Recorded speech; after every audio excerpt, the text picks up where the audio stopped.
నమస్తే, నేను Roja. Welcome to special debate. Trump tariffs ప్రపంచ దేశాల్లో గుబులు పుట్టిస్తున్నాయి. అసలే ఆర్థికంగా అంతంత మాత్రంగా ఉన్న పలు దేశాలు తమను తాము కాపాడుకోవడానికి అనవసరమైన రిస్కులు తీసుకోవడం లేదు. అందులో ముందు వరుసలో నిలిచింది భారత్. సుంకాల విషయంలో ఇబ్బందులు కలగకుండా జాగ్రత్తలు పడుతోంది. అయితే నయానో భయానో అనేక దేశాలను బెదిరించి పెట్టుబడులకు మార్గం సుగమం చేసుకుంటోంది. రెండోసారి అమెరికా అధ్యక్షుడిగా బాధ్యతలు చేపట్టిన తర్వాత మిత్ర దేశాలతో ట్రంప్ వ్యవహార శైలి ఘోరంగా తయారైంది.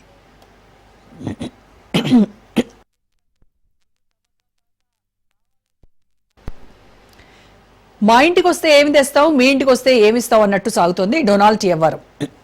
సొంత దేశంలోని కంపెనీలను కూడా ఆయన వదిలిపెట్టడం లేదు. భారీగా పెట్టుబడులు తెస్తానని ప్రెసిడెంట్ ఎలక్షన్స్ లో చేసిన వాగ్దానం నిలబెట్టుకుంటున్నట్టు ప్రచారం చేసుకుంటున్నారు ట్రంప్. అందుకోసమే సొంత దేశ కంపెనీలు మిత్ర దేశాలను టారిఫ్లతో బెదిరించి పెట్టుబడులు పెట్టిస్తున్నారు. దీంతో అనేక దేశాలు లోపల రగిలిపోతున్నాయి.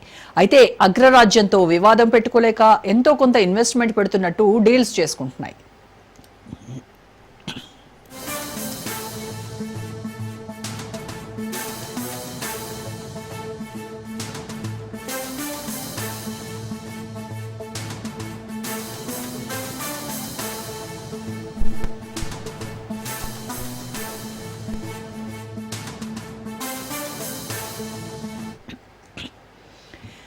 పూటకో మాట, క్షణానికో నిర్ణయం. అంతలోనే ప్రేమ, ఇంతలోనే కోపం.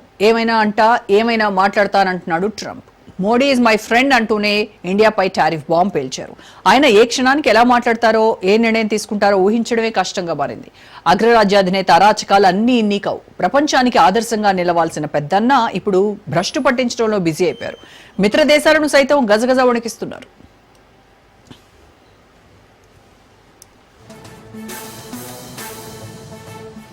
ట్రంప్ దక్షిణ కొరియాపై మొదట 25% టారిఫ్లు విధించారు. ట్రేడ్ డీల్ చేసుకోవడానికి ఆగస్టు 1 వరకు గడువు విధించారు. దీంతో ఎగుమతులపై ఆధారపడే ఆ దేశం ఆర్థికంగా విలవిల్లాడిపోయింది.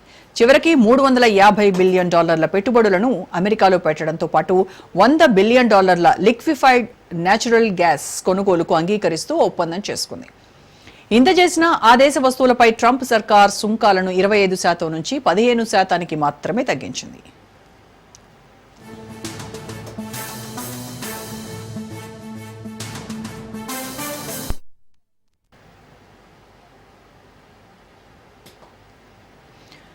ఐరోపా సమాఖ్యను కూడా డొనాల్డ్ వదిలిపెట్టలేదు. దిగుమతులపై 20% పన్ను విధించడంతో మిత్ర దేశాలు అవాక్కయ్యాయి. EU దేశాలు తమ కంపెనీలతో $600 బిలియన్ పెట్టుబడి పెట్టిస్తామని హామీ ఇచ్చినట్టు వైట్ హౌస్ ప్రకటించింది. తాజాగా జపాన్ వంతొచ్చింది. తొలుత దానిపై 27.5% పన్ను వడ్డించారు. దీంతో $550 బిలియన్ అమెరికాలో పెట్టుబడి పెట్టేందుకు అంగీకరించింది జపాన్. అలాగే యుద్ధంతో కునారిల్లుతున్న యుక్రెయిన్ను ట్రంప్ ప్రభుత్వం ఏకంగా నిలువు దోపిడీ చేసింది.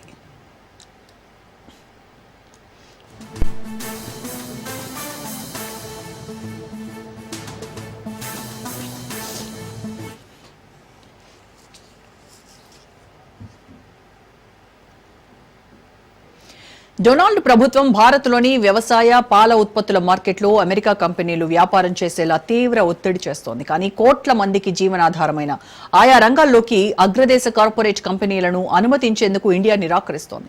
దీంతో ఇరు దేశాల మధ్య వాణిజ్య ఒప్పందం వాయిదా పడింది. అంతేకాదు రష్యా చమురును సాకుగా చూపుతూ భారత్పై అత్యధికంగా టారిఫ్స్ విధించింది. కానీ అమెరికా ఒత్తిళ్లకు భారత్ ఏమాత్రం తలొగ్గటం లేదు.